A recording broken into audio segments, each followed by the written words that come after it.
Hey everyone, today I got a question. What should I do with my snoring habit? But it's so disturbing to the my room partner. Yeah, it's quite obvious. I can understand that, but do some try to make your passes more clear, nasal passes more clear.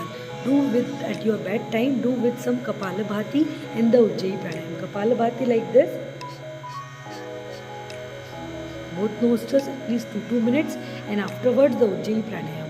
Just vocal cords contract, inhale through the vocal cords and exhale through the left nostril. At least 5 to 7 times, do it regularly. It will improve your snoring habit, your sleep quality and your thyroid health also. If you need any help, you can connect to us. Thank you.